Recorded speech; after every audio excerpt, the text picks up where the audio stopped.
আপনারা দেখছেন master within বেঙ্গলির পরিবেশনায় অনুধ্যান, প্রতি শনিবার সন্ধে 7টা থেকে live Facebook channel master within Bengali এবং আরও অন্যান্য প্ল্যাটফর্ম ইউটিউব পডকাস্টে লাইভ এটা পরিবেশনা হয়।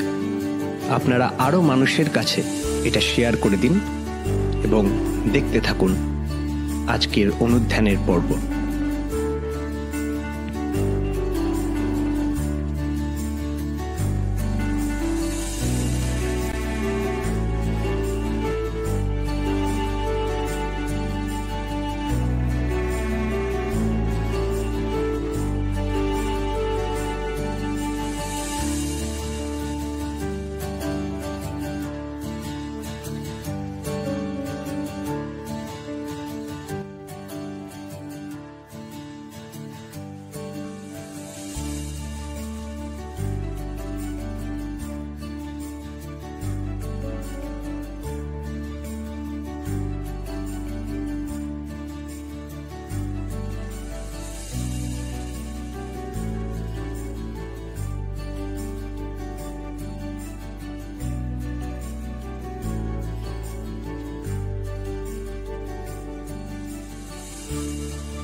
বন্দে পুরুষোত্তম।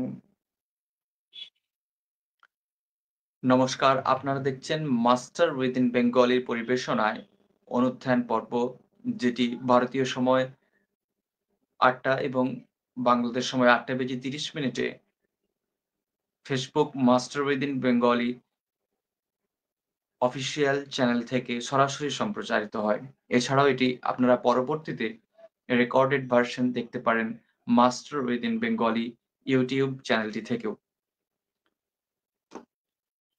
আজকের যে বিষয় সম্পর্কে যাওয়ার পূর্বেই আমরা প্রায় সোশ্যাল মিডিয়াতে এবং বিভিন্ন জায়গাতেই যে মেসেজটি দেখেছিলাম, অর্থাৎ বা দেখেছি অনেকেই, তবুও প্রত্যেকের অবগতির জন্য জানাই, শ্রী শ্রী ঠাকুরের মধ্যম পুত্র অর্থাৎ আমাদের পূজনীয় ছোটদা, পূজনীয় শ্রী বিবেক রঞ্জন চক্রবর্তী মহোদয়ের সহধর্মিণী পূজনীয়া বীণাপাণি দেবী 104 বছর বয়সে পরলোক গমন করেছেন, দয়ালধামে গেছেন। তো সেই সূত্রে আমরা প্রত্যেকেই সে খবর জানি এবং আমাদের মাস্টার উইদিন বেঙ্গলির পক্ষ থেকে এবং আমাদের পক্ষ থেকেই তার প্রতি আমরা শ্রদ্ধা জ্ঞাপন করি এবং আমাদের সশ্রদ্ধ প্রণাম জানাই। এবং অনুষ্ঠানের পূর্বেই আমাদের এই বিষয়টি সম্পর্কে এবং আপনাদের এই বিষয়টি সম্পর্কে অবগতির জন্য আমরা জানিয়ে রাখলাম। অনুষ্ঠানের সূচিতে আমাদের আজকে যে পর্বটি, সে পর্বটিতে নৈহাটি থেকে সরাসরি যুক্ত হয়েছে আমার প্রিয় ভাই সৌভিক ঘোষ। নৈহাটি থেকে সরাসরি যুক্ত হয়েছে। আজকের যে বিষয়, সে বিষয়টি হলো শ্রী শ্রী ঠাকুরের দৃষ্টিতে পারলৌকিক ক্রিয়ার গুরুত্ব। সেই বিষয়ে যাওয়ার পূর্বেই আমাদের সব্বাইয়ের কাছে অনুরোধ, আপনারা প্রত্যেকের কাছে শেয়ারের মাধ্যমে আজকের এই সেশনটি পৌঁছে দেন এবং প্রত্যেককে শেয়ারের মাধ্যমে যুক্ত করে দেন। যারা যে প্রান্ত থেকেই দেখছেন, অবশ্যই আপনাদের মতামত আমাদের কমেন্ট সেকশনের মাধ্যমে জানাবেন এবং আমাদের কমেন্ট সেকশনের মাধ্যমে আপনাদের যে মতামত আপনারা আমাদেরকে পৌঁছে দিন এবং আপনাদের আজকে যে বিষয়বস্তু, সেই বিষয়বস্তু সম্পর্কে আপনাদের যে অভিমত, সেগুলি অবশ্যই আমাদেরকে প্রকাশ করলে আমরাও এই বিষয়টিতে আরো বেশি জানতে পারবো এবং আরো বেশি সমৃদ্ধ হব। তাই আজকের যে বিষয়, সে বিষয়টিতে আবারও বলছি, শ্রী শ্রী ঠাকুরের দৃষ্টিতে পারলৌকিক ক্রিয়ার গুরুত্ব। অনুষ্ঠানে যাওয়ার পূর্বেই আমি সৌভিক ভাইকে বলব যে একটু ১ মিনিট দেখবার জন্য আমাদের পূজনীয় মায়ের আ যে আ পরবারে বা যে গমন, সে সম্পর্কে শ্রদ্ধা জানানোর জন্য আমরা ১ মিনিট দয়ালের নামে থাকতে চাই। তারপর পরবর্তী যে অনুষ্ঠান, সে অনুষ্ঠান সূচিতে আমরা ফিরতে চাই। সৌভিক ভাইকে তাই বলব ১ মিনিট দেখবার জন্য এবং শুরু করবার জন্য আজকের যে অ্যা নাম দেন পরম দয়াল দয়ালের কাছে। Set a timer for 1 minute.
জয়গুরু।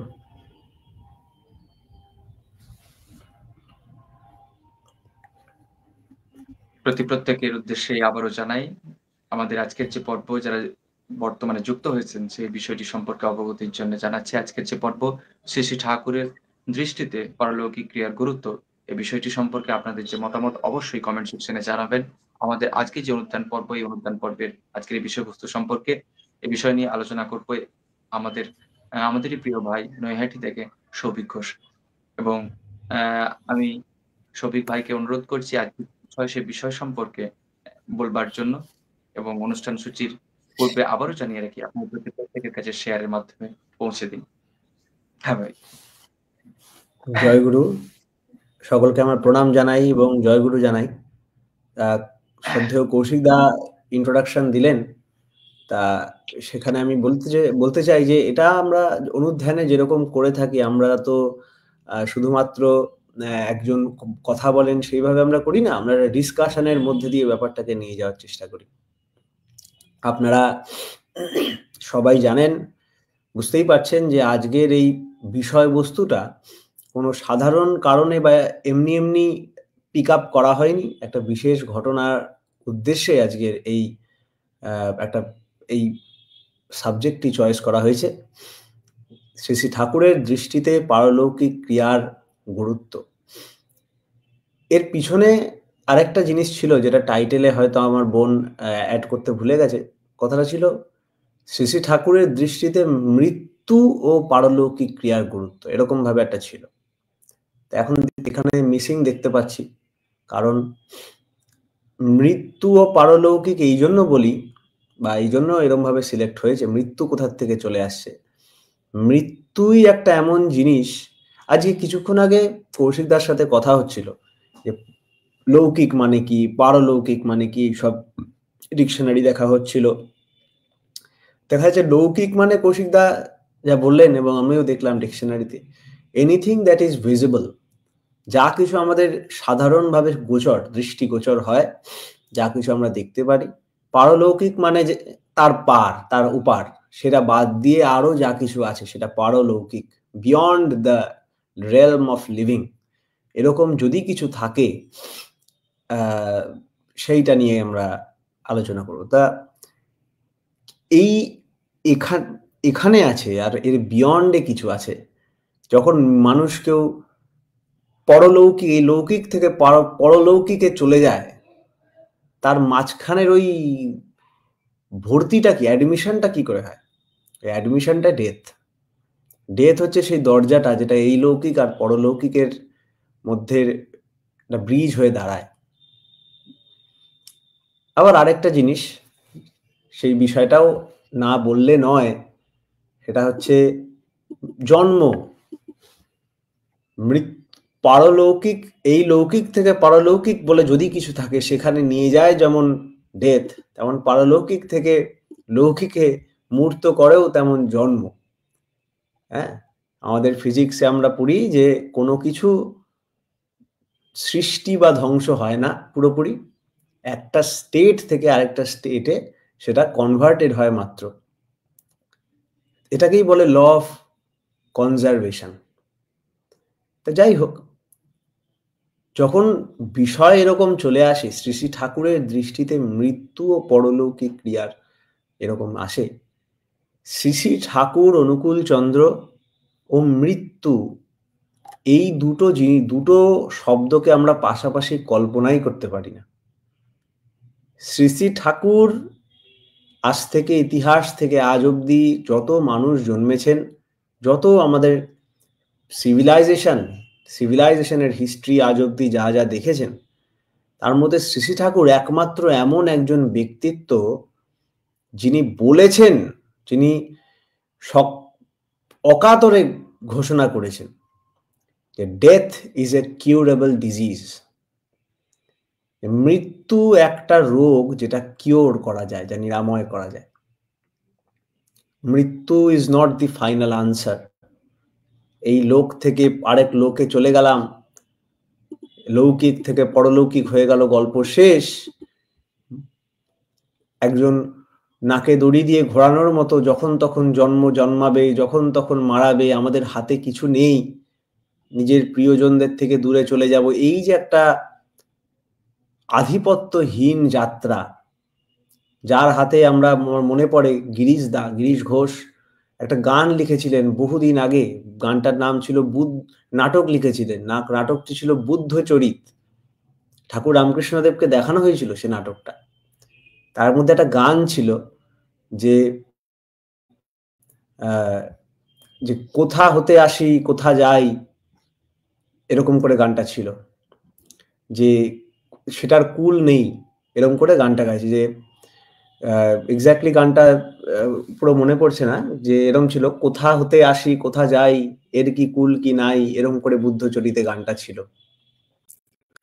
আমরা কিভাবে আসি, কেন আসি, কি হলো, আবার এই জন্মালাম, এই চলে গেলাম, এরকম একটা অদ্ভুত, কেউ একজন নাকে দড়ি দিয়ে ঘুরিয়ে বেড়াচ্ছে, আমাদের নিজের কোনো আধিপত্য নেই, এই মাত্র বন্ধু হলো আবার তাদের থেকে বিচ্ছিন্ন করে আমাদের নিয়ে চলে যাবে, এই ব্যাপারটা, এই দুঃখ, এইটুকুর জন্য আমরা জন্মেছি।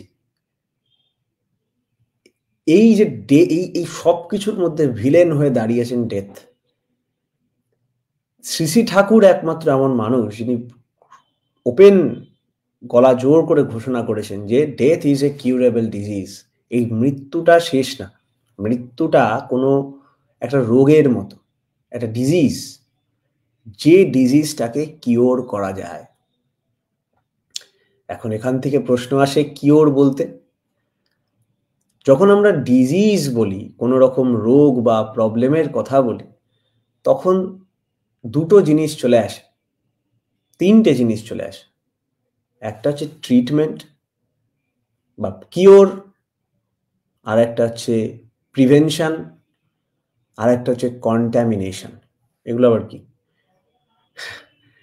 একটা হচ্ছে ডেথ, এই ডেথ যখন একটা ডিজিজের কথা চলে আসলে, একটা চলে আসে প্রিভেনশন, একটা আসে কিওর, আর একটা আসে কন্টামিনেশন।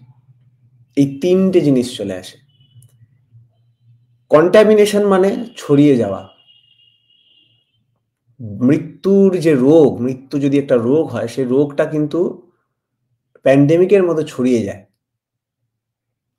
আবার সেম ভাবে এর আছে প্রিভেনশন আর এর আছে কিওর।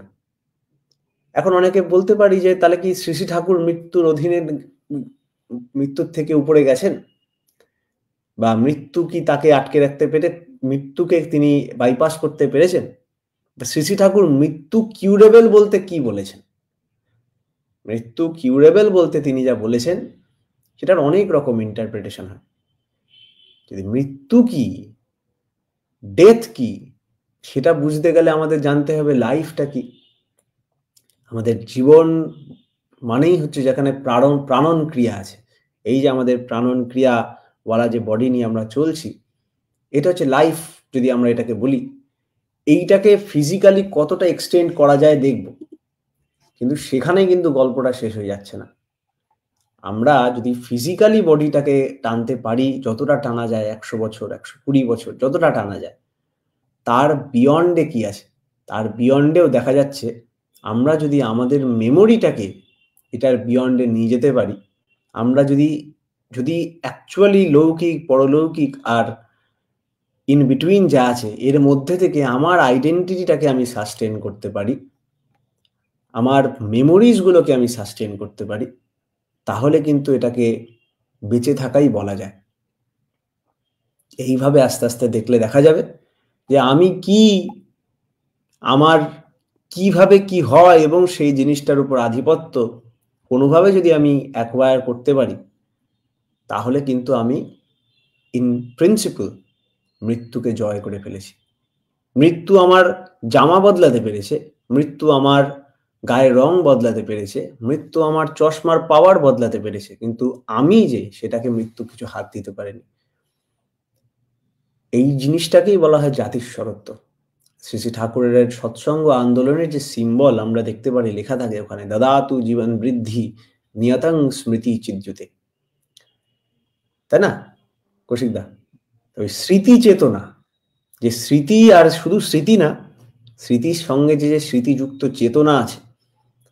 একজন বলছিল যে আমাদের ব্রেনে যেই ইম্পালস নিয়ে আমাদের আইডেন্টিটি, সেটা যদি আমি একটা পেন ড্রাইভে সেভ করে রাখি, এটা একটা রিয়েল স্টাডি, আইজেনমেঙ্গার এবং আরো অনেক সায়েন্টিস্ট এটা নিয়ে কাজ করেছেন, সেটা যদি আমি আলাদা করে কোনোভাবে স্টোর করে রাখি বায়োমেট্রিক ইম্পালস হিসাবে করে, আরেকটা কেউ ফ্রেশ লাইফ আমি যদি একটা ক্লোন বানিয়ে হোক, বানিয়ে হোক, সেখানে যদি ইম্পার্ট করে দিই যে স্মৃতিগুলো, স্মৃতি অর্থাৎ ব্রেনের মধ্যে যে ছাপ, সেরিব্রাল কর্টেক্স, হিপোক্যাম্পাস, এসবের যে ছাপগুলো থাকে, সেই ছাপগুলো যদি আমি আবার ওখানে সেম ভাবে ইম্পার্ট করি, তাহলে ওটা আমার একটা ডুপ্লিকেট হলো। ওটা কি এক্স্যাক্টলি আমি হলাম? এটাতে দেখা যাচ্ছে না। তাই জন্য শ্রী শ্রী ঠাকুর খুব বুদ্ধিমত্তা বা তার অভিজ্ঞতা দিয়ে তিনি পরিষ্কারভাবে বলে গেছেন যে স্মৃতি না, কিন্তু স্মৃতি চেতনাবাহী। যে চেতনা, যে সাড়া দেওয়া ও নেওয়ার ক্ষমতাওয়ালা, যে আমি এই শরীর মন ভেদ করে যে আমি বসে আছি ভিতরে, এই আমিটা এরই কন্টিনিউইটি যেভাবে হতে পারে, সেই চেতনার নিজের স্মৃতি যদি সে বজায় রাখতে পারে, সেটা হচ্ছে মৃত্যুকে অতিক্রম করা।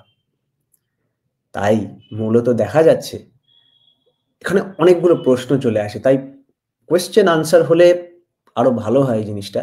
প্রথমত আমি তো এই বিষয়ে একেবারে জানি না, তবে শ্রী শ্রী ঠাকুরের দয়ায় তার আঙ্গিকে এসে আমরা জিনিসটা অনেকটা পরিষ্কার বুঝতে পারি, এবং তিনি কিছু ভ্যালিড এক্সারসাইজ দিয়ে দেন, তিনি কিছু ভ্যালিড ওয়ে অফ লাইফ দিয়ে দেন, যেখান থেকে অস্বীকার করার আর জায়গা থাকে না। এটা কোনো প্রিভিলেজড সেক্টর অফ লাইফের জন্য না। পূজ্যপাদ ডক্টর বুদ্ধদেব চক্রবর্তী দাদা যিনি আছেন, তাকে জিজ্ঞেস করছিলাম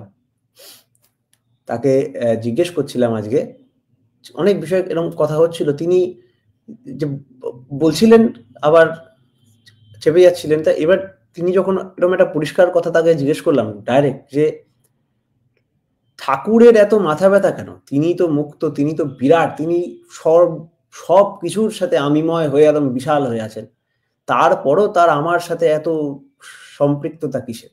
ছোট্ট থেকে ছোট্ট লাইফের প্রতি তার টান কিসের? ইগনোর করতে পারেন, কি বিশাল তার মন, কতটা নিয়ে তার পরিব্যাপ্তি, ভগবান এরম হন কেন? তাদের তিনি একটা সুন্দর এক্সাম্পল দিলেন, বললেন আমি যত বড়ই বডি হোক না কেন, আমি আমার পা হাত সবকিছু নিয়ে আমার অস্তিত্ব, কিন্তু আমি ওই পায়ের মধ্যে একটা ছোট্ট ফোড়া হলে আমি সেটাকে ঠিক করতে কত উদগ্র হয়ে উঠি। পায়ে ওই ফোড়াটা ঠিক না হওয়া অব্দি আমার তো ঘুম আসে না। তেমনই শ্রী শ্রী ঠাকুর, যিনি বিশ্ব আমি নিয়ে রয়েছেন, যার মধ্যে সেই মহাচেতন সমুত্থান হয়েছে, তিনি ওই ছোট্ট একজনকেও বাদ দিতে পারেন না। প্রত্যেকের ভালো নিয়ে যার ভালো, যে গানে আছে রবীন্দ্রনাথের, হে পূর্ণ তব চরণেরও কাছে যাহা কিছু সব আছে আছে আছে। এই যে সব কিছু যার কাছে আছি হয়ে আছে যার কাছে, সেই সমস্ত কিছুর মালিক কাউকে বাদ দিতে পারেন। তাই এই যে মৃত্যুর পারাপার বা এইসব তত্ত্ব নিয়ে আলোচনা করাটা আমাদের উদ্দেশ্য না কিন্তু। আমরা এটা করছি কারণ এটা প্রত্যেক ইন্ডিভিজুয়ালের চাহিদা। আমরা প্রত্যেকে চাই মৃত্যুকে অতিক্রম করতে। আমরা প্রত্যেকে কোথাও না কোথাও নানানভাবে অমৃত লাভের চেষ্টায় বসে আছি। এই অমৃত যেটা আমাদের অ্যাকচুয়াল আইডেন্টিটি। শ্রী ঠাকুরকে প্রশ্ন করা হয়েছিল যে মৃত্যুর পরে আমাদের কি হয়? শ্রী ঠাকুর নানা প্রসঙ্গতে বলেছিলেন যে মৃত্যুর পরে কি হয় জানতে গেলে আগে আমাদের জানতে হবে মৃত্যুর আগে কি ছিলাম। হ্যাঁ, মৃত্যুর পরে কি হয় জানার আগে আমাদের জানতে হবে জন্মানোর আগে কি ছিলাম। তাই তো একজন মারা গেলে দুঃখ করি, কোথায় গেল, কোথায় চলে গেল আমায় ছেড়ে, কোন দূরের দেশে চলে গেল, ইত্যাদি ইত্যাদি অনেক কিছু। কিন্তু যখন জন্মায় আমরা ওই জন্মানো বাচ্চাটাকে নিয়ে খুব আনন্দে থাকি, স্বাভাবিক। একটা হঠাৎ একটা নতুন অ্যাডিশন হয়েছে, যোগ হয়েছে, একটা নতুন বাচ্চা এসছে, তাকে নিয়ে আনন্দে থাকি। কিন্তু আমাদের অবকাশ থাকে না এই বাচ্চাটা ছিল কোথায়, কেমন ভাবে ছিল, তাই না? কোথাও একটা ছিল, এটাই আমাদের অনেকটা ভরসা যোগায় যে মরে যাওয়ার পরও কোথাও একটা থাকে। তার নির্দিষ্ট বিজ্ঞান আছে, সেগুলো ভেরিফায়েবল বিজ্ঞান। এবং আমাদের ব্রেন যত সূক্ষ্ম হবে, আমরা যত সূক্ষ্ম ভাবধারা নিয়ে নাড়াচাড়া করতে পারবো, আমরা নিজের সেলফ অ্যানালিসিস যখন সেই পর্যায়ে নিতে পারবো যেখানে আমাদের ছোট থেকে ছোট থট ওয়েভ আমরা মেজার করতে পারবো, ছোট ছোট আইডিয়া। মানুষ মানে জীবন মানে একটা আইডিয়ার সমষ্টি। আমার মধ্যে সারা প্রবণতা আছে, আমরা সাড়া নিতে এবং সাড়া দিতে পারি। এই যে সাড়া নিতে, যে কোনো সাড়ার সাথে যুক্ত বা বিযুক্ত হতে পারে তাই জীবন, শ্রী ঠাকুর বলেছেন এবং এটা ফ্যাক্ট, বোঝা যায়। এখন এই যুক্ত বা বিযুক্ত হওয়ার জন্য দরকার একটা টেকনোলজি, একটা সিস্টেম অফ অর্গানস। সেই সিস্টেম অফ অর্গানসটাকেই আমরা বলি বডি। যেমন ধরেন একটা টেলিকমিউনিকেশন সিস্টেম, আমার ফোন আছে, আমার রেডিও আছে। রেডিও একটা ভাবে টিউন করা থাকলে 92.7 এর মধ্যে করে রাখলাম, কিলোহার্টজ বা মেগাহার্টজের কিলোহার্টজের ফ্রিকোয়েন্সি, ওখান থেকে ওই ফ্রিকোয়েন্সিটাকেও ক্যাপচার করবে। সেইভাবে আমরা যে সময় আমার বডিটা, আমার সিস্টেমটা, আমার অ্যান্টেনাটা যেরমভাবে টিউন থাকবে, সেই ভাব নিয়ে সেই ছাপ তার মধ্যে পড়বে। এইভাবে নানান ছাপ এবং তাদের সঙ্গতি, সব বৈষম্য সব মিলে একটা সিডি প্লেয়ার রেকর্ডেড হয় এবং হয়েই চলেছে, আজীবন হয়েই চলেছে। এইটাই আমাদের স্মৃতি এবং সমস্তটা নিয়ে আমার জীবন। শ্রী ঠাকুর বলেন এইটাই যখন একটা পর্যায়ে যায়, যখন এই বডিটা বা এই সিডিটার একটা তো মর্টাল লাইফ টাইম আছে, একটা জিনিসের পর এটা খাওয়া শুরু করে, এই সিডিটা চলতে থাকে না। কিন্তু সিডির যে গান সেটা কিন্তু অমৃত, সেটা কিন্তু মরে না। আজকে আমি একটা সিডি থেকে গানটা বার করে আরেকটা সিডিতে ভরতে পারি, ক্যাসেটটা খারাপ হয়ে যেতে পারে কিন্তু গানটা কিন্তু অমৃত। তেমনি যে আইডিয়ার সমষ্টি নিয়ে যেগুলো, সে আইডিয়াগুলো ভাব হিসাবে এসে আবার ভাব হয়ে যায়। কিন্তু আমরা যদি আমাদের চেতনাটাকে ওর মধ্যে থেকে ইন্ট্যাক্ট রাখতে পারি, তার জন্যই এত লড়াই, তার জন্যই এত কথা। এবং এখান থেকেই পারলৌকিক ব্যাপারটা চলে আসে। যে নেই তার জন্য ক্রিয়া করা যায় না, তার মানে ঋষিরা কোথাও জানেন, জানতেন, বুঝেছেন, দেখেছেন। বিজ্ঞানও আজকে বলছে যে কোনো কিছু আউট অফ নাথিং হয় না, বা আউট অফ নাথিং হলেও সে নাথিংটা ওই নাথিং না যে নাথিং আমরা বলি, ওটা নো থিং। এটা এমন কিছু যেটা আমরা ব্যক্তর সাথে মেলাতে পাচ্ছি না, লৌকিক জগতের সাথে মেলাতে পাচ্ছি না, বাট নেই বলতে পারি না। কোয়ান্টাম মেকানিক্স যে পড়েছে ফিজিক্সে, নেই বলে কিছু নেই, সবকিছুই আছে। কিভাবে আছে সেটাই হচ্ছে প্রশ্ন। কিভাবে আছে সেটা বায়ুভূতে থাকতে পারে, সেটা সূক্ষ্ম হয়ে থাকতে পারে, স্থূল হয়ে থাকতে পারে। কিন্তু আমরা যদি সেই কারণটা জানতে পারি, তাহলে সেই কারণটা জানতে পারলে এই পুরো মেকানিজমটা আমাদের কাছে ক্লিয়ার হয় এবং সেটার প্রতি আমরা আধিপত্য অর্জন করতে পারি। এবার আমি কৌশিকদাকে বলবো এই বিষয়টাকে সেরকমভাবে টানার। তুমি নাথিং ব্যাপারটা বলছিলে, কোনো একটা জায়গায় তোমার সাথে আলোচনা হয়েছিল মনে হয় যে পার্টিকেলস এর মধ্যে নাথিংনেস এর মধ্যেও একটা হচ্ছে কি বলে ভ্যাকুয়াম বিষয়টা নেই, তার মধ্যেও হুম। কিছু আছে যেটা পরবর্তীকালে আবিষ্কার হয়েছে যে কিছু একটা ইম্পালস আর কি পার্টিকেলস এর হ্যাঁ, মধ্যে যে থাকে। এটা তো প্রমাণিত সত্য এখন। আমাদের যারা মোটামুটি বেসিক মাস্টার্স লেভেলেরও বা কি বলে ব্যাচেলার্স এরও কোয়ান্টাম মেকানিক্স বেসিকটা করবে, তাদের দেখবে যে ভ্যাকুয়াম স্টেট যেটা হয়, ভ্যাকুয়াম স্টেট থেকে আমরা জেনারেট করতে পারি electron, matter anti matter generate করা যায়। পেয়ার্স কিছু নেই, ওখান থেকে একটা ম্যাটার অ্যান্টি ম্যাটার জেনারেট করতে পারি। তারা আবার লাগলে এনার্জি এনার্জি রিলিজ হয়, আর আবার ভ্যাকুয়াম হয়ে যায়, আবার হাওয়া হয়ে যায়। তার মানে নেই বলতে পারছি না তো, তাই না? তো এই কিন্তু যে ঠাকুরের কি বাণী, বিজ্ঞান বিভূতিতে ঠাকুর বলছেন, যখন ছিল নার সত্তা ছিল, এইভাবে বানিয়েছে। কি বলবো বলো? মানে বিষয়টাই এতটা সুন্দর যেটা আরো বেশি উপলব্ধির এবং আহ, আহ, সেটাকে আরো বেশি ধারণার মধ্যে আনার চেষ্টাই শ্রী শ্রী ঠাকুর বিভিন্ন ভাবে আমাদের করতে বলেছেন। তো এটার একটা ইন্টারেস্টিং বিষয় যেটা বর্তমান সময়েও আহ, বিজ্ঞানের ক্ষেত্রেও চলছে, যে কাজটা নিয়ে কাজ চলছে। তো এই বিষয়টা যখন বলছিলে তার সাথেই হুম। হুম। যে পর্বগুলো আসে, যে পারলৌকিক ক্রিয়া বিষয়টাতে যদি আসি, আহ, হ্যাঁ। পারলৌকিক ক্রিয়ার বিষয়টা থেকে যদি তুমি যেটা বলছিলে সে বিষয়টা যে দেখলাম বলছো, বিষয়টা নিয়ে সত্যি হুম। যে বিষয়টা থেকে আবার যখন তুমি আলোচনা করছিলে সে বিষয়টার সাথে যে চেতনা আর এগুলো বিষয়, তখন পড়তে পড়তে তোমার কথা শুনতে শুনতে সুশীলদার কথা মনে হচ্ছিল আর কি। তুমিও জানো তো বিষয়টা, যে সুশীলদাকে শ্রী শ্রী ঠাকুর বলেছিলেন এই বিষয়টা নিয়ে খোঁজ খবর করতে এবং বিভিন্ন ভাবে এই বিষয়টা থেকে একটা ল- সন্ধান করে তার তথ্য সংগ্রহ করে জমা দিতে বা লেখা লিখতে, যেটা পরবর্তীতে শ্রী শ্রী ঠাকুরের কথা মতোই সুশীলদা গিয়েছিলেন বিভিন্ন জায়গায়, যে আমরা জাতিস্বর হুম। কথা হিসেবে পরবর্তী পেয়েছি। তাতে হুম। সেই হুম। শান্তিদির কথা পাই, যার কথা তৎকালীন সময়ে পেপারে নিউজে ছবি বেরিয়েছিল, এবং তার কাছে গিয়ে তিনি যখন দেখেন এবং খোঁজ করেন যে তিনি জানেন যে তার একটা ব্যক্তিগত জীবনে একটা নিয়ম নিষ্ঠার সাথে চলন ছিল পূর্ববর্তী সময়ে এবং বর্তমান সময়ে।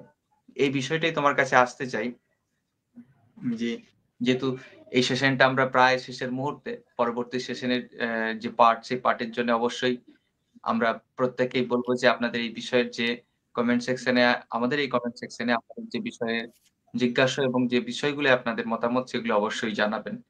তো সেই সূত্রে আসার পূর্বেই উম এই বিষয়টা জানতে চাই যে শান্তিদির সঙ্গে যখন কথা হয়েছিল শ্রদ্ধেয় সুশীলদার, তিনি বলছিলেন যে তার একটা মূল ভাব যেটা ছিল পূর্ববর্তী সময়ের যা মনে পড়ছে, যেটা তিনি এখন যে শরীরে তিনি এখন নেই সেই সম্পর্কে যা চেতনা যেটা আছে, তাতে তিনি দেখছেন যে সেই সময় তিনি আ উম সদগ্রন্থ পাঠ করতেন এবং সেগুলো নিয়ে চিন্তা করতেন, মনন করতেন এবং তার একটা অনুশীলনী চলন ছিল, যেটা আমরা বলি ধ্যান, অধ্যয়ন, যেটা আমরা যজন বলে জানি, নিজের ক্ষেত্রে অনুশীলন, এবং সেই অনুশীলন চলার পরবর্তী সময় তার আ সেই চেতনাটা পরবর্তী সময়েও তিনি ক্যারি করে গিয়েছিলেন।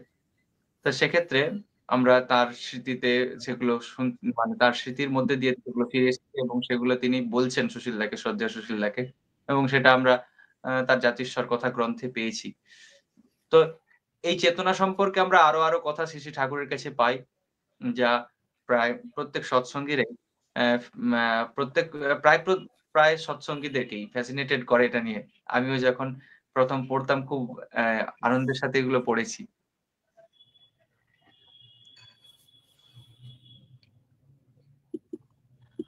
আমাদের শুভঙ্কর বিশাল ভাই প্রশ্ন করেছে এই বিষয়টিতে। পরবর্তী সেশনে আমরা একেবারে ১ম প্রাক মুহূর্তে পৌঁছেছি। আমাদের শুভঙ্কর বিশাল ভাই প্রশ্ন করেছে যে সাধারণ মানুষ এত তত্ত্ব ও এত তত্ত্ব জ্ঞান কি তত্ত্ব জানবে জানবে কিভাবে? কিভাবে? আচ্ছা, কারণ আমরা সচরাচর মৃত্যুর পরবর্তী কি হয় নানান গল্প শুনে আসছি দাদু ঠাকুমার কাছ থেকে। মানুষ কি শান্তি পেতে মানুষকে শান্তি পেতে হবে এটা সেটা। আচ্ছা, এটা সাধারণ মানুষ এত তত্ত্ব জানবে কিভাবে?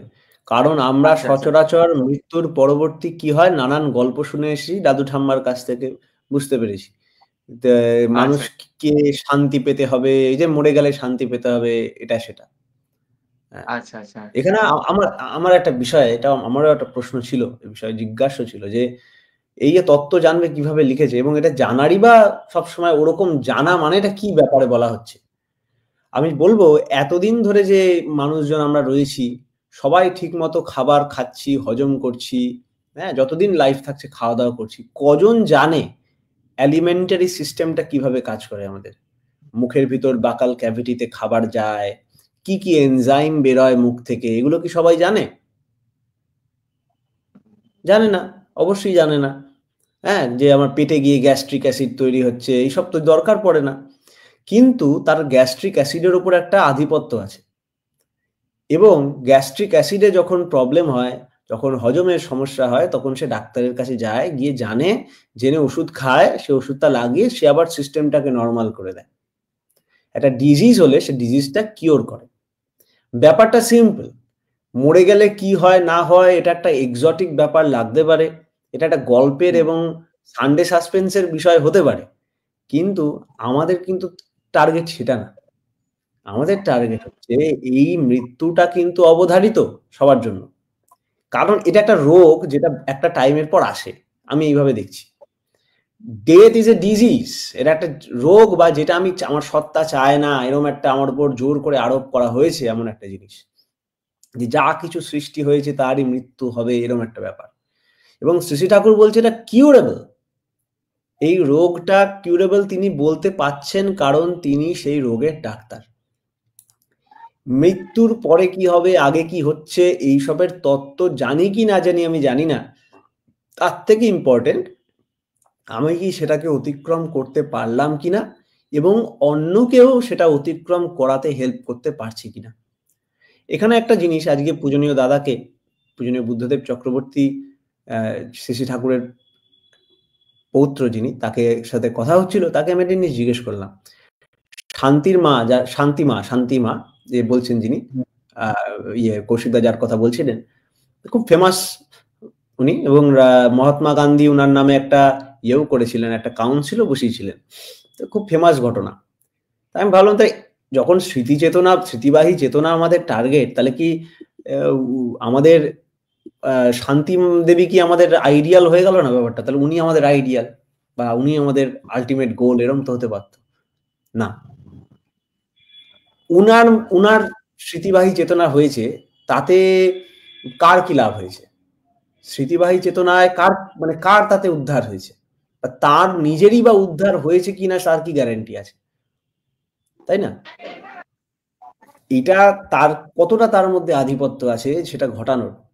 এখানে আমরা কিন্তু ওর অনেক nuances গুলোর মধ্যে ঢুকতে হবে আস্তে, আস্তে। এই যে আমার পেটে সমস্যা হয়েছে, আমি ডাক্তারের কাছে গিয়ে ওষুধ খেয়ে সেটা সুস্থ করে আসতে পারি। এটা হচ্ছে লেভেল 1 কিওর।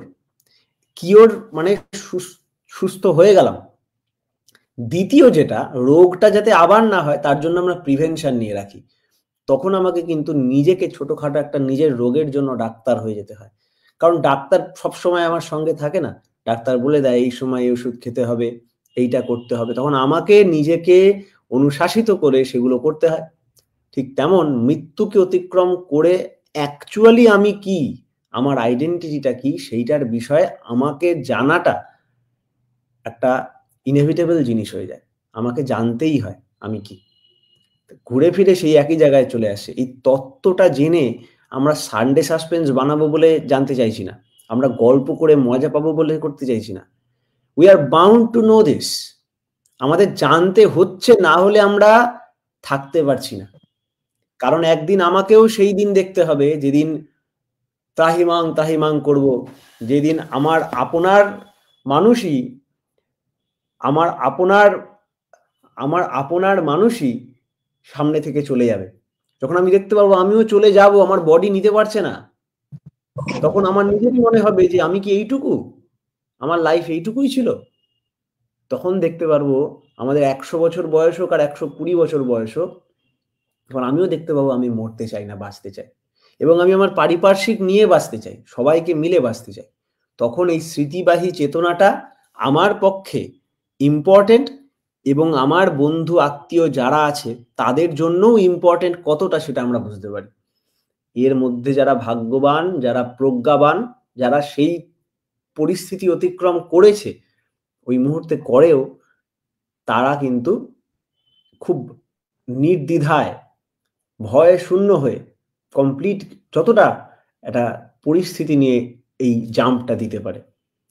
এই বিষয়ে কয়েকটা জিনিস না বললেই নয়, যে কিভাবে এই মেকানিজমটা কাজ করছে। আমাদের শরীর, মাইন্ড নিয়ে, বডি নিয়ে, ব্রেন নিয়ে, এই যে পুরো যে সিস্টেমটা, এটা একটা ক্রিস্টালের মতো শশী ঠাকুর বলছেন। এবং আপনারা খুব লজিক্যালি জিনিসটা ভেবে দেখেন, একটা ক্রিস্টালের মতো বা একটা রেডিও সেটের মতো।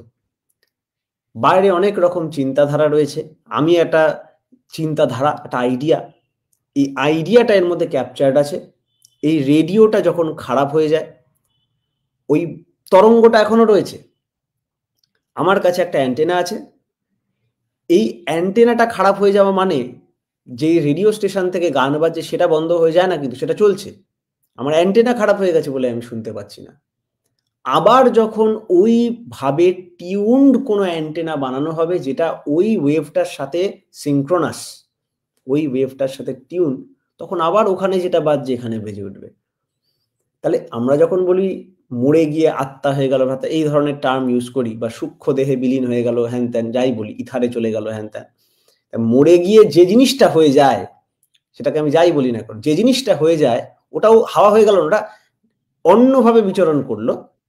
আমি আবার যদি এর মতো একটা, যেভাবে গিয়ে লাইফটা এন্ড হলো, আমি জন্মেছি যে ভাব নিয়ে, আজকে এতটা লাইফ এগিয়ে গেল, মরার আগের দিন অবধি যে মানুষটা হয়ে দাঁড়াবো সেটা কিন্তু সেম থাকবে না। সেটা একটা নতুন ভাব বৃত্তি নিয়ে একটা নতুন সমাহার সৃষ্টি হবে। তখন যেই বৃত্তিটা প্রখর হবে, সেখানে গিয়েই তার এন্ডিং, সেখানেই সে ডুব মারবে। আবার ওই যেখানে গিয়ে সে ডুব মারবে, যেখানে গিয়ে খেলাটা শেষ হচ্ছে, কোনো নবদম্পতির মধ্যে যদি আবার সেই ভাব বলা তৈরি হয়ে ওরকম স্তর তৈরি হয়, যে স্তরে আমি আউট হয়েছিলাম, সেইখানেই কিন্তু আমার আবির্ভাব। এই জন্য বলা হয়, যারা অনেক উচ্চ পদস্থ, পদস্থ বলতে উচ্চ ভাবধারাওয়ালা মানুষ, যারা অনেক উচ্চ সাধক, তাদের সহজে জন্ম হয় না। কেন বলে? কারণ তারা যে ভাব নিয়ে আউট হয়, যে ভাব নিয়ে গিয়ে তার বডি নষ্ট হয়ে যায়, যে ভাবে গিয়ে তারা ফাইনাল ব্রেথটা ছাড়ে, খুব কম নবদম্পতি আছে ওইভাবে পৌঁছাতে পারে। কারণ তারা হয়তো 10⁴ লেভেলের, 10⁻100 লেভেলের চিন্তাধারা নিয়ে আউট হয়েছে। ওই চিন্তাধারাওয়ালা মা বাবা পাওয়া যায় না, তাই জন্য তাদের সহজে জন্ম হয় না। তা বাদে আমরা যারা ভয় নিয়ে মারা যাই, কি হবে করে মারা যাই, কারোর প্রতি ক্ষোভ নিয়ে মারা যায়, কোনো সেন্সুয়াল বা কোনো প্লেজার চিন্তা নিয়ে মারা যায়, ইস যদি ওই জামাটা পেতাম, এরকম লোভ নিয়ে মারা যায়, তার জন্য জন্ম হওয়ার জায়গা পড়ে রয়েছে।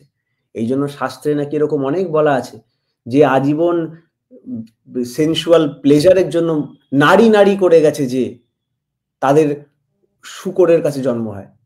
যে আজীবন সেক্সুয়াল কাজের জন্য করে গেছে, যে তাদের নাকি প্রস্টিটিউটের বাড়িতে জন্ম হয়। যে আজীবন পয়সা করে গেছে, সে কোনো ম্যাথরের বাড়ি। এসব ধরনের গল্প দিয়ে আমাদের বোঝানো হয়েছে যে ভাব নিয়ে আমরা আউট হব, সে ভাব নিয়ে ইন হব।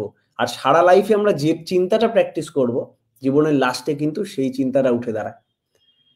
এবার এখানে এটাও আছে, যাদের সদ্গুরুকে নিয়ে চলা এবং সদ্গুরুর প্র্যাকটিসগুলো প্রতিদিন প্রতিনিয়ত মনকে আঘাত দিয়ে মানে ইম্পালস দিয়ে আমরা একটা সার্থক সঙ্গতিশীল লাইফ লিড করি, তখন কিন্তু শেষে গিয়ে ওই ভয়টা থাকে না।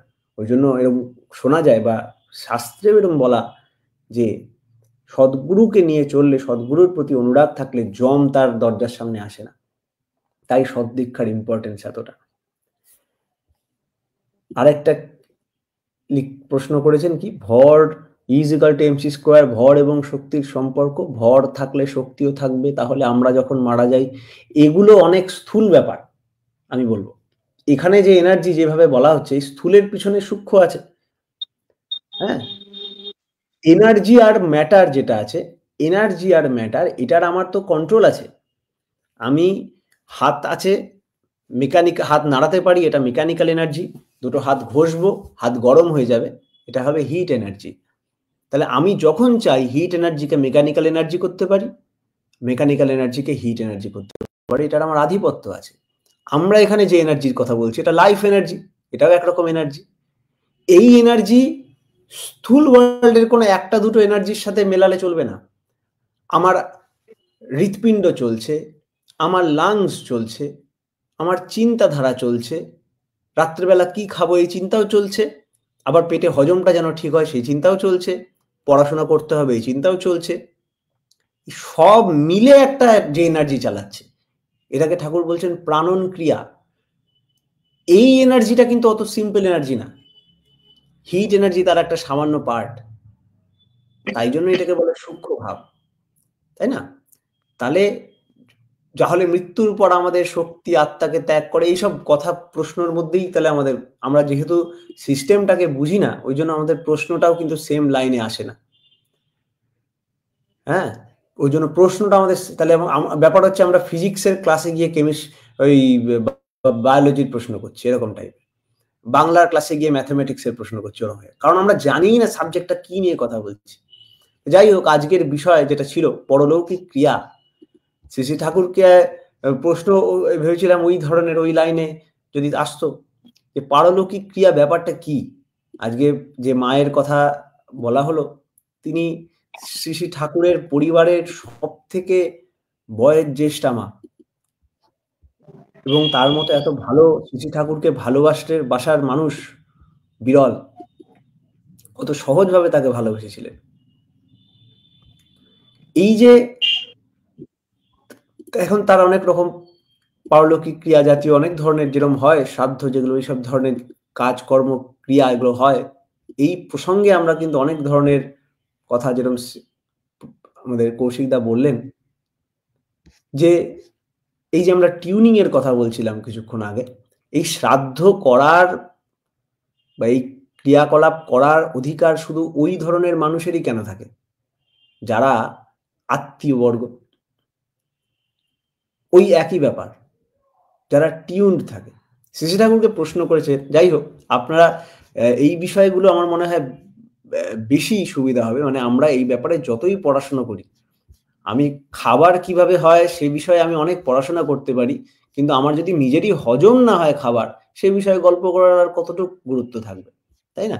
তাই শ্রী ঠাকুর কি বলেছেন আমরা সেটা নিয়েই কিন্তু আমরা আলোচনা করতে পারি। ঠিক আছে, সেটা আমি ডাইরেক্ট পড়ে শোনাচ্ছি। এবার যদি পড়ে আপনাদের যদি কোনো প্রশ্ন থাকে, আপনারা অবশ্যই জিজ্ঞেস করবেন।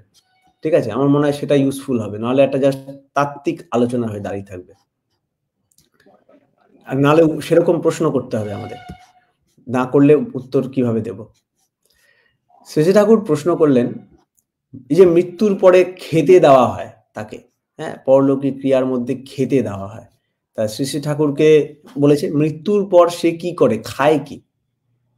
শ্রী ঠাকুর বলছেন, যার যেমন ডিজায়ার সে তেমন করে। ধরুন, মৃত ব্যক্তির ইহজগতে একজনের সঙ্গে ভালোবাসা ছিল, তার সম্বন্ধে আবার এমন কতগুলি বিষয় থাকিতে পারে যাহা মৃত ব্যক্তি ভালোবাসিত না, যেমন কটু ব্যবহার ইত্যাদি। এই যে ভালোবাসার এনজয়মেন্ট বা কটু ব্যবহারের রিপালশন, এগুলি মৃত্যুর পর প্রমিনেন্ট হয়ে ওঠে। তাহলে মৃত্যুর পর যে ইথার, যে সূক্ষ্ম দেহ, যে ব্যাপারটার কথা বলছিলেন ভাই, প্রশ্ন করেছিলেন, দেখা যাচ্ছে ওই ভাব, যে ভাবগুলো নিয়ে আমরা আউট হই, আমাদের সারা জীবনে যে ভাবগুলো প্রমিনেন্ট যেগুলো ছিল, সেগুলো মৃত্যুর পর প্রমিনেন্ট হয়ে ওঠে। ওই জন্য বলে মৃত্যুর পর ওই যে জন্ম নরক এইসব ব্যাপার চলে আসে। মৃত্যুর পর জন্ম নরক এই জন্য চলে আসে যে আমার যে ভাব নিয়ে আমি আউট করেছি, যে ভাব নিয়ে আমি সারা জীবন কাটিয়েছি, সেটাই তো আমার মৃত্যুর পর প্রমিনেন্ট হয়ে যাবে। আমি সারা জীবন সবার নিন্দা করে গেছি, বাজে চিন্তা করে গেছি। আর আমি নিজের ভিতরে জানি যে নিন্দা করার ফল খুব খারাপ হয়। তাই মৃত্যুর পর আমি ওই জ্বালা যন্ত্রণার মধ্যেই রয়ে গেলাম, আর ওটাই হয়ে গেল নরক। ওই ভাব স্তরে রয়ে গেলাম। এই যে বলে যারা আত্মহত্যা করে তাদের খুব কঠিন লাইফস্টাইল, মানে মৃত্যুর পরের অবস্থা হয়। এজন্য আত্মহত্যা করতে নেই। আত্মহত্যা করলেও তাদের মুক্তি হয় না। এরকম কথা শোনা যায়। কেন? কারণ আত্মহত্যার সময় যে সেলফ ডেসিক্রেটিং, নিজেকে নষ্ট করার যে বৃত্তি নিয়ে সে নিজেকে নষ্ট করে, দেহ নষ্ট হয়, তার মধ্যে থাকে কি? আমি মরে যাবো, আমি চলে যাবো, এরকম একটা জিনিস নষ্ট হয়। কোনো মা-বাবা এমন সন্তানকে জন্ম দেয় না যে সময় তাদের মনে ওই ভাব চলে যে আমার সন্তান ধ্বংস হয়ে যাক। তাই না? তাই জন্য তারা ওরকম কোনো ভূমিই পান না যেখানে তারা জন্ম নিতে পারেন। আবার শ্রী ঠাকুর কি বলছেন? শ্রী ঠাকুরকে প্রশ্ন করা হলো যে শ্রাদ্ধের সময় মৃত ব্যক্তির উদ্দেশ্যে যে চাল দেওয়া হয়, সে তাহা খায় কেমন করিয়া? আর শ্রাদ্ধই বা কি? শ্রী ঠাকুর বলছেন, আপনি এটা নানা প্রসঙ্গ প্রথম খণ্ড চ্যাপ্টার 3। শ্রী ঠাকুর বলছেন, আপনি মনে মনে কল্পনা করুন একজন লোককে আপনি খাবার দিয়াছেন, সে তাহা খাইতেছে, খাইয়া সে সুখী হইয়াছে, প্রায় এইরূপ। দিলেই যে মৃত ব্যক্তি তাহা খাইতে পারে তা নয়, ডিজায়ার রহিয়াছে, অন্যদিকে তাহার লক্ষ্য থাকিতে পারে। তাই অলমোস্ট ইন টিউন, প্রায় একই সুরে বাঁধা যারা, তারাই শ্রাদ্ধের অধিকারী। যেমন ছেলে, শ্রাদ্ধে করি কি? পারিপার্শ্বিককে খাওয়াই। তাহার মানে ইনিং পজিশনগুলি, এই যে ইনিং পজিশনগুলি যাহাতে সুস্থ স্বাস্থ্য থাকে, তাহারই জন্য বহু লোককে যদি খাওয়াই, তার চেয়ে 5 জন বেদজ্ঞ ব্রাহ্মণকে খাওয়ালে ফল দেবে বেশি। আর আমার মৃতের প্রতি শ্রদ্ধার ইম্পালসগুলি ওই পারিপার্শ্বিকের ভিতর, অর্থাৎ যে পারিপার্শ্বিকে সেই মৃত ব্যক্তির অভ্যুত্থান ও শেষ নিঃশ্বাস বিলীন হইয়াছিল, তাহার ইন্ডিভিজুয়ালগুলিকে সম্ভবত ওই মৃতের গুণ গরিমা ইত্যাদি দ্বারা অনুপ্রাণন করা, সে যেন সে পিণ্ড ধারণ মানে দেহ ধারণ করিতে গেলে যাহাদের ভিতর দিয়া সে তাহা পাইবে, তাহারা সুস্থ স্বাস্থ্য ও তাহারই ভাবে অনুপ্রাণিত হয়। আর শ্রাদ্ধের উদ্দেশ্যই এই জন্য বড় ভোজ দেওয়ার এই অনুপ্রাণতার বিপরীত ঘটিতে পারে। এই ভয়েই বোধহয় শাস্ত্রে বহু ভোজন অবিধি মুক্ত হইয়াছে।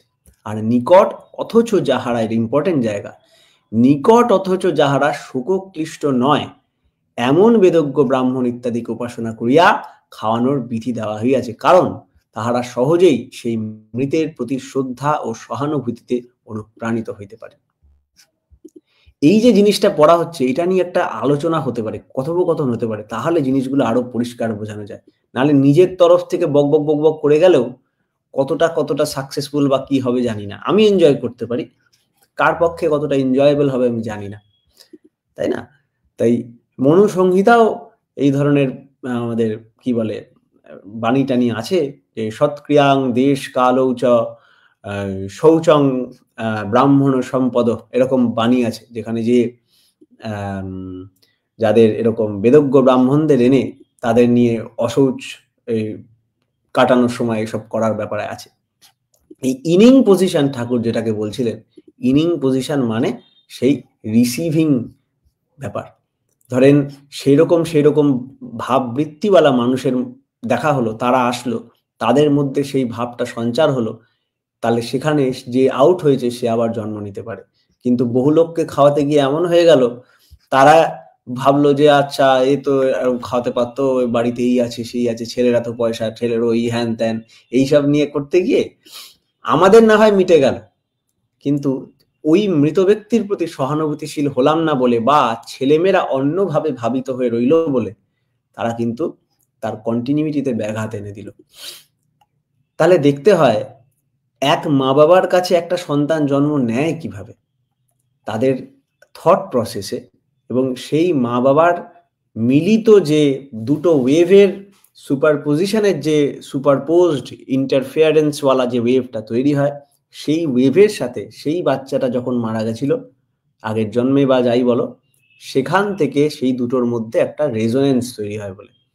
একটা ওয়েভ আর একটা ওয়েভ দুটো একদম ইন টিউন হয় আর জন্মায়, সারা জীবন পরিবারের সাথে কাটায়, তার ছেলে মেয়ে হয়। তাহলে দেখা যায় যে তাদের ভাববৃত্তির একটা সমন্বয় থাকে। এই যে কিছুক্ষণ আগে যে ভূত টুত হাবি যাবি কত রকম গল্প হয়, সব ভাই ভাই বলছিল, কি হয় আমাদের মধ্যে অনেক রকম বৃত্তি আছে, প্রবৃত্তি আছে। এই প্রবৃত্তিতে দেখা যায় অনেক থট, অনেক আন্ডারস্ট্যান্ডিং একে অপরের সাথে বিরোধী, অসঙ্গত, সফলভাবে সাকসেসফুলি অ্যাডজাস্টেড নয়। আমি চাই ভালো রেজাল্ট করতে, আবার আমি চাই পড়বো না। আমি চাই সবাই আমাকে ভালোবাসুক, কিন্তু ভালোবাসলে যেটা অন্যকেও ভালোবাসতে হবে সেটা বাসবো না। সে শুনছিলাম একটা গান হচ্ছিল, যে গানটা ঠাকুরেরও খুব একটা পছন্দ না। সে গানটা হচ্ছে কি গানটা ছিল, হ্যাঁ, পৃথিবীতে কেউ ভালো তো বাসে না, শুনেছো গানটা? মা কালীর একটা গান আছে, পৃথিবীতে কেউ ভালো তো বাসে না, ভালোবাসা ভালোবাসিতে জানে না, তাই জন্য আমি মায়ের কাছে আছি। তুমি ভালোবাসছো না কেন? বাসতে হবে না কাউকে, তুমি বাসো, তাহলেই দেখবে। আর তোমার কেউ যদি ভালো না বাসতো, তুমি জন্মাতেই না, আজীবন কে খাবার দিল, তাই না? তো এটা যার যেরকম আন্ডারস্ট্যান্ডিং সেরকম ভাবে গিয়েছেন। এই হচ্ছে প্রবলেম, আমাদেরই মনে আমরা এরকম বিপরীত ধর্মী থট রেখে দিয়েছি, তাই তারা সফল অনুভব করতে পারি না আমরা। তাই ঠাকুরের বাণী আছে যে সূক্ষ্ম চিন্তা, কি মনে আছে বাণীটা কৌশিকদা? সূক্ষ্ম চিন্তা, সফল অনুভব, ধ্যানের বিভব, এরকম একটা বাণী আছে ঠাকুরের, এক্স্যাক্টলি মনে পড়ছে না। তো ওইখানে ওই যে বলেছে সফল অনুভব, ঠাকুর বলেছেন সাকসেসফুলি ইন্টার ফুলফিলিং থটস, প্রত্যেকটা থট প্রত্যেকটির সাথে সঙ্গত হবে। শ্রী শ্রী ঠাকুরের কাছে যখন আমরা যাই, আমাদের যে আলাদা আলাদা বৃত্তি আছে, সব বৃত্তি একটা আরেকটার সাথে যেগুলো রিপালসিভ থাকে, সেই রিপালসিভ না হয়ে তারা ইন্টার ফুলফিলিং হয়ে যায়। তাতে আমি একদিকে মিথ্যে কথা বলতে পারি, আরেকদিকে ভালোও চাই, দুটো কখনো সঙ্গত হয় না। কিন্তু দুটোই যখন ইষ্টস্বার্থী হয়ে যায়, তখন আমার মিথ্যে কথাগুলোও ইষ্টস্বার্থী হয়ে সেখানে সাকসেসফুল হয়ে সেখানে ফুলফিলমেন্ট পায়। এই অজস্র এক্সাম্পল আছে। ধরেন হনুমানের মধ্যে চৌর্য বৃত্তি ছিল, সে চৌর্য বৃত্তি কি করলো, চৌর্য বৃত্তিটা কিভাবে সাকসেসফুল হলো? সেই চৌর্য বৃত্তিটা লেগে গেল রামের জন্য সেই তীর চুরি করতে গিয়ে। কারণ হনুমানের মধ্যে তছনছ করার বুদ্ধি ছিল, রাম সেটাকে লাগিয়ে দিলেন অশোক ভাটিকা ধ্বংস করার জন্য, সেটা একটা মঙ্গল কাজে লেগে গেল। আমাদের যে আলাদা আলাদা বৃত্তিগুলো আছে, এই সমস্ত বৃত্তি যখন ইষ্ট কার্যে লেগে যায়, তখন কিন্তু আমরা ওই সমস্ত যে মাথায় আমাদের আলাদা আলাদা ভাবগুলো রয়েছে, যেগুলোর জন্য আমরা কষ্ট পাই অ্যাকচুয়ালি, সেই কষ্টটা আর কষ্ট থাকে না, তখন আমরা ক্লেশ সুখপ্রিয় হয়ে যাই। তখন সব ভাববৃত্তি, যে সব প্রবৃত্তিরত যার ইষ্ট স্বার্থ লয়ে, সেই তো ত্যাগী, সেই তো যোগী, কাল নত তার ভয়। এই সমস্ত তখন ওই কাল বা মৃত্যু কিন্তু তখন আমাদের আর ভয় দেখাতে পারে না। তখন আমরা মৃত্যুঞ্জয় হয়ে যাই। আরেকটা প্রশ্ন এসছে, মৃত্যুর পর যিনি যেমন ভাব নিয়ে দেহত্যাগ করে, পরবর্তীতে সেই রকম ভাবের জীবন পান, তাহলে শ্রাদ্ধ এবং পিণ্ডদান এগুলো কেন করে? এগুলোর সাথে মৃত ব্যক্তির ভাবের সম্পর্ক, হ্যাঁ, এটা তো আমি যখন এইটা নিয়েও ঠাকুরের প্রশ্ন আছে। ব্যাপারটা দেখতে হবে, এখানে কিন্তু খাবারটা ম্যাটার করছে না, খাবারের পিছনের যে টেন্ডেন্সি সেটা ম্যাটার করছে। যা নিয়ে আমার বডি, এটা কিন্তু আমার পারিপার্শ্বিক থেকেই আহরিত জিনিস। পারিপার্শ্বিকে যা কিছু আহরণ করেছি আমার আইডিয়ার সাথে, আমার আইডিয়া যাতে স্টেবলি থাকতে পারে একটা বডির মধ্যে, সেরকম বডি কালেক্ট করে আমার কোষ, আমার ইন্দ্রিয় সবকিছু মিলে একটা সেরকম বডি তৈরি করেছে। আর এই পারিপার্শ্বিকেই এটা একদিন বিলীন হয়ে যেতে বাধ্য, আজ নয় কাল, যাতে আবার নতুন করে বডি জেনারেট হতে পারে। আর ওটাকেই পিণ্ড বলা হয়। হ্যাঁ, পিণ্ডর মধ্যে একটা অন্ড আছে, আন্ডা মানেই হচ্ছে ডিম। ডিম আস্তে আস্তে বেড়ে ওঠে, বা বীজ বলতে পারো। তো এই যে পিণ্ড, বডি কিছুই না, পারিপার্শ্বিক থেকে কালেক্টেড কয়েকটা মেটেরিয়াল দেওয়া, আর এর মধ্যে রয়েছে আমার চেতনা, যার মধ্যে আমার পারিপার্শ্বিক থেকে ঘাত প্রতিঘাত লেগে লেগে লেগে লেগে স্মৃতি তৈরি হয়, আর ওটাই হয় আমার আইডেন্টিটি। এবার ওই যে তাকে দিচ্ছি বলে যে একটা থট আছে, যে পজিটিভ একটা আমি ভাব সৃষ্টি করছি, এই পজিটিভ ভাবের যা রেজাল্ট কোনো না কোনোভাবে তার উপর পড়েই। ধরো এটা অনেকটা ডিভাইন ইকোনমির মতো। এটা একটু শুনতে পারলৌকিক লাগতে পারে, কিন্তু ব্যাপারটা খুব সিম্পল। কখনো আমি কারোর উপর ভালো করলাম, একটা ছোট্ট ভালো কিছু কাজ করলাম, এটাকে খুব মিনিংলেস লাগতে পারে, মনে হবে যেন এই ভালো কাজটার ফল কি হতে পারে, মানে অকারণে একজনকে আমি একটু হেল্প করলাম। এরকম ছোট ছোট অনেক হেল্প কম্পাউন্ড ইন্টারেস্টে হতে হতে একটা বিশাল ভালো হয়ে আমার কাছে রিটার্ন আসে। এটা দেখেছেন তো? এটা দেখেছেন তো? বা আমি কাউকে খারাপ করলাম, সে খারাপের ফলটা কিন্তু অনেক রকমভাবে কম্পাউন্ড ইন্টারেস্ট হয়ে আমার রিটার্ন আসে। বা আমারই ভিতরে ভালো কাজটা করার জন্য এমন ভাব সৃষ্টি হয়, যে ভাবের জন্য আমি কিন্তু সেই দ্বারা ততটা উপকৃত বা ব্যথিত হই। সিমিলারলি আমার সাথে যে টিউনড, আমি এই যে মনে ভাবলাম তাকে খেতে দিলাম, এই যে ভাবটা, এই যে আইডিয়াটা, এটা দ্বারা আমি যেমন এফেক্টেড হই, তিনিও এফেক্টেড হন, কারণ তিনি আমার সাথে টিউনড আছেন। ভালো করে দেখো, কৌশিকদা, ধরেন কৌশিকদা আমার বাবা, কৌশিকদাকে আমি খেতে দিলাম, কৌশিকদা খেলো, তাহলে আমি জানি, এবং সেই তৃপ্ত কৌশিকদার স্মৃতি আমি বহন করে রেখেছি। আমি কৌশিকদাকে খাইয়ে যে তিনি তৃপ্তি পান, এটা আমার স্মৃতিতে সঞ্জাত আছে।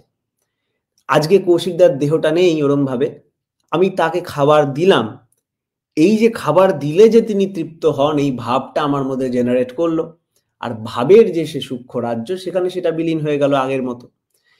তাহলে সেই কৌশিকদা যদি কোথাও, আমার বাবা কোথাও যদি জন্ম নিয়ে থাকেনও অলরেডি, তার অবধিও সেইভাবে পৌঁছে তার জন্য ততটা মঙ্গল প্রদান করবেন।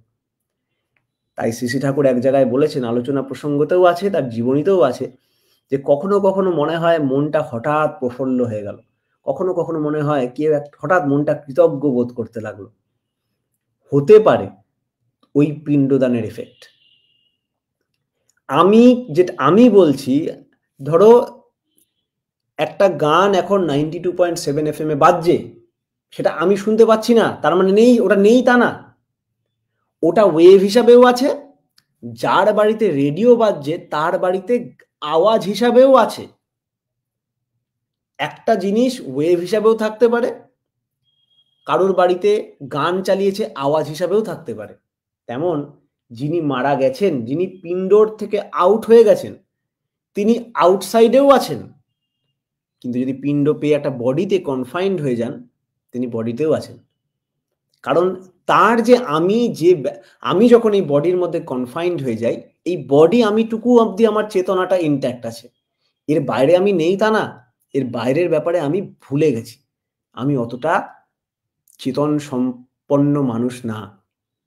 এটাই ডিফারেন্স শ্রী শ্রী ঠাকুর আর আমাদের। তার রোগ নেই, আমাদের রোগ হয়েছে একটা, আমাদের রোগ হচ্ছে কন্ট্রাকশন বা সংকোচন।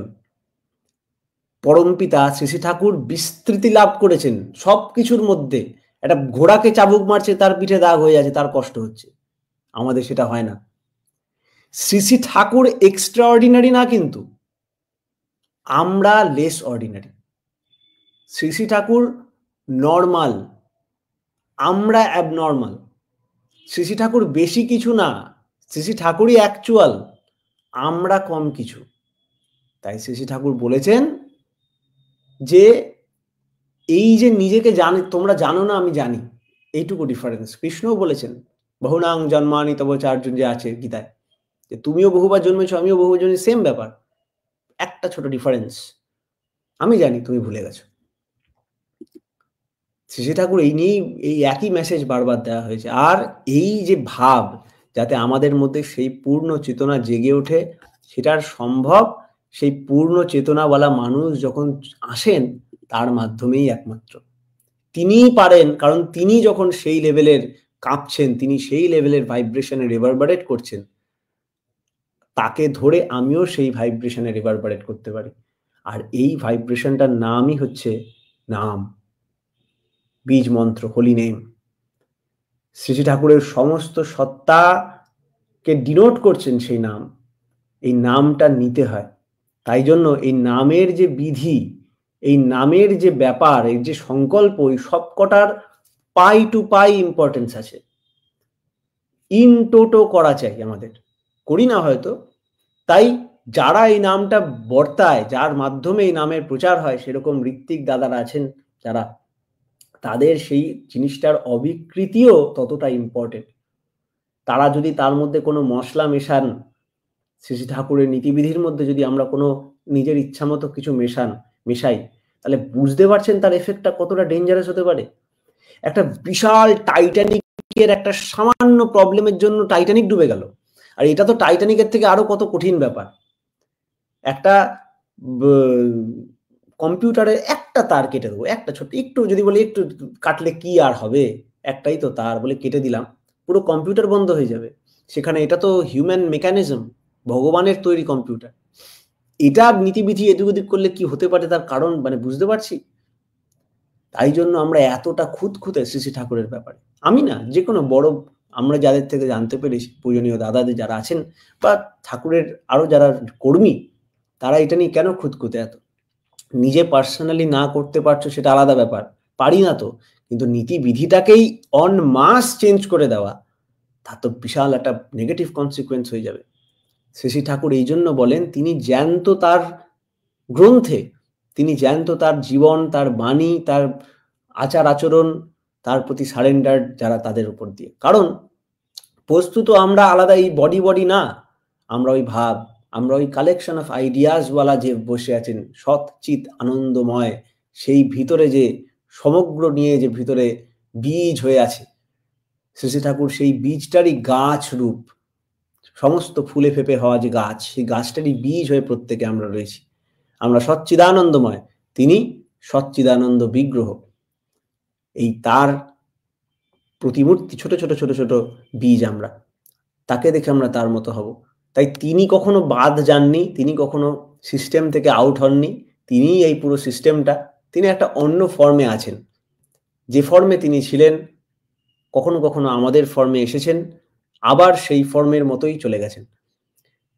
তাই জন্য বলেন তাদের অবতার, তারা অবতরণ করেছেন।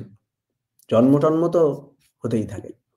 যাই হোক, শেষ কথা না বললেই নয়, death is a curable disease. Shri Shri Thakur Anukulchandra আর মৃত্যু, এই দুটোকে পাশাপাশি রাখা যায় না। কারণ শ্রী শ্রী ঠাকুর এই মৃত্যুর বিরুদ্ধেই যুদ্ধ ঘোষণা করেছেন। প্রতি যুগে পুরুষোত্তম এসে কিছু না কিছুর বিরুদ্ধে যুদ্ধ ঘোষণা করেন। শ্রীকৃষ্ণ এসে যুদ্ধ ঘোষণা করেছেন, যীশুখ্রিস্ট এসে যুদ্ধ ঘোষণা করেছেন, শ্রী শ্রী ঠাকুরও করেছেন, কিন্তু তার যুদ্ধটা অন্যরকম একদম, বা আগে আমরা হয়তো এতটা পরিষ্কার বুঝতে পারিনি। শ্রী শ্রী ঠাকুর মৃত্যুর বিরুদ্ধে যুদ্ধ ঘোষণা করেছেন। আর সেখানেই এই চেতনা, এই চেতনা, স্মৃতি চেতনাবাহী জীবন, ঠাকুরকে বা নিজে আদর্শ কেন্দ্রিক হলে যে কি হয়, সেটার একটা সলিউশন, সেটাই একমাত্র সলিউশন। এবং আমাদের সবার জীবনে যেন সেটা আমরা পেতে পারি, পেতে হবেই, না পাওয়া অবধি আমরা কেউ ক্ষান্ত হব না। কুকুর বিড়াল হয়ে জন্মে ঘুরে ঘুরে ঘুরে ঘুরে বহু কষ্ট করে আবার মানুষ হয়ে আসবো, আবার ঠাকুরকে পাবো, এই ফাইট চলবেই। আর যদি একেবারেই বিজয় ঘোষণা করতে হয়, তাহলে এখনই শ্রী শ্রী ঠাকুরকে ধরে, বা সেইটা খুঁজে নিয়ে, সেটা বুঝে নিয়ে, দেখে নিয়ে, আর সবচেয়ে বড় কথা অ্যাপ্লাই করে, সেই ভাব চিন্তাধারা, সেই আধিপত্যের অধিকারী যেন আমরা হয়ে উঠি, এই প্রার্থনা করি শ্রী শ্রী ঠাকুরের কাছে। তাকে ভালোবাসলে এর থেকে বড় সাধনা আর কিছু নেই। ভালোবাসার মধ্যে দিয়েই সেই পালনটা ন্যাচারাল হয়ে যায়। বন্দে পুরুষোত্তম। খুব সুন্দরভাবে আজকে শুনছিলাম বিষয়টি নিয়ে। আর এই জায়গাতে আমি একেবারেই মিউট, শুধুই জানছিলাম এবং বিষয়গুলো বুঝছিলাম। তো আজকে আপনাদের এই সেশনটি কেমন লাগলো? আমরা প্রায় ১ ঘন্টা সেশন করে থাকি। আজকে এই সেশনটির প্রায় শেষ মুহূর্তে আমরা পৌঁছে গিয়েছি। আপনাদের বিভিন্ন মতামত আমরা কমেন্ট সেকশনের মাধ্যমে পেয়েছি। মাস্টার উইদিনের বিভিন্ন পর্বগুলি আপনাদের কেমন লাগে এবং আমাদের যে অনুধ্যান পর্ব সে বিষয়ের বিষয়বস্তু সম্পর্কে আপনাদের মতামত অবশ্যই আমরা কমেন্ট সেকশনে জানবো এবং আমরা চাই আপনারা আপনাদের মতামত আমাদের কমেন্ট সেকশনে জানান। আজকের এই অনুধ্যান পর্বটি এখানেই বিরতি জানাচ্ছি। পরবর্তীতে আবারও দেখা হবে শনিবার আরো একটি নতুন পর্ব নিয়ে ভারতীয় সময় ৮ঃ০০ বাংলাদেশ সময় ৮ঃ৩০ স্নেহের সৌভিক ঘোষ ভাইকে আমার তরফ থেকে এবং যারা দেখছেন প্রত্যেকের তরফ থেকে আন্তরিক ভালোবাসা জানাচ্ছি এবং রানন্দিত জয়গুরু জানাচ্ছি। অবশ্যই আবারও একটি সময়ে এবং আবারও একটি পর্বতে দেখা হবে। যদিও তার সাথে প্রায়ই কাজ করবার এবং আনন্দ পাওয়ার সঙ্গ সুখ আমিও পেয়ে থাকি। তাই প্রত্যেকের ইষ্টময় জীবন কামনা করি পরম দয়ালের রাঙা রাতুল চরণে। আর ইষ্ট পরিবারের প্রতি প্রত্যেককে আমার সশ্রদ্ধ প্রণাম জানাই এবং সর্বাগ্রে জীবন পথের সারথি যিনি সেই পরম দয়ালের রাঙা রাতুল চরণে প্রণাম জানিয়ে আজকের এই অনুধ্যান পর্বটি এখানেই বিরতি জানাচ্ছি। বন্দে পুরুষোত্তমম। বন্দে পুরুষোত্তম।